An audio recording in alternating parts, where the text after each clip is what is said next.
Hey guys, welcome back to my channel. അപ്പോൾ ആൻറ്റിക്ക് കുറച്ച് പർച്ചേസിങ് ഉണ്ടായി. ആൻറ്റീൻ്റെ മക്കളെ ബർത്ത്ഡേ വരുന്ന രണ്ടാളത്തും. അങ്ങനെ ആൻറ്റി പറഞ്ഞ് നീയും ബാന്ന്. അങ്ങനെ മക്കയിൽ കയറി പോയ പാടാകും നമുക്ക് നല്ല ഇഷ്ടമായിട്ടുണ്ടായി. പക്ഷെ അത് ഓക്ക് പൊടിക്കുന്നില്ല ചെറുതായതുകൊണ്ട്. അങ്ങനെ 2-3 ഡ്രസ്സെല്ലാം നോക്കിയിട്ട് എടുത്ത് അതിൽ നിന്ന് ഇഷ്ടമായ ഒന്നെല്ലാം എടുത്ത് അപ്പോൾ അതാ ദുവാക്കി ഒരു വാവക്കുട്ടീനെ കിട്ടി. പിന്നെ അത് വെക്കാൻ പെട്ട കഷ്ടപ്പാട് അമ്മക്കേ അറിയൂ. അങ്ങനെ ആടുന്ന് എടുത്തിട്ട് പിന്നെ നേരെ 7 ഡേയ്സിൽ പോയി ചെറുതിനെടുക്കാൻ. അങ്ങനെ ഈ ഒരു ഡ്രസ്സ് നമുക്ക് നല്ല ഇഷ്ടമായി. അങ്ങനെ അതിൽ ഫിക്സാക്കി അതെല്ലാം എടുത്തിട്ട് കഴിയുമ്പോൾ കുറച്ച് ലേറ്റായിട്ടുണ്ടായി. അങ്ങനെ പിന്നെ ഞങ്ങളെ വിശപ്പിൻ്റെ വിളി വന്നു ഗായ്സ്. പിന്നെ നേരെ ഡോൾഫിലേക്ക് വിട്ട്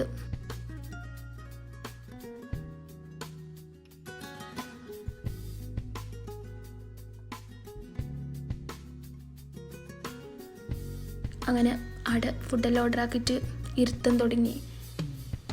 പിന്നെ വേഗന്നെ ദുവാൻ്റെ സ്കൂപ്സ് വന്നു, അതുകൊണ്ട് അവിടെ അടങ്ങി ഒക്കെ നല്ല ഇഷ്ടമായി. ഇവിടെ വന്നെങ്കിൽ ഞാൻ എപ്പോഴും ഓർഡർ ആക്കല് കീ പൊറോട്ട. നമുക്ക് എടുത്ത കീ പൊറോട്ട ഭയങ്കര ടേസ്റ്റ്.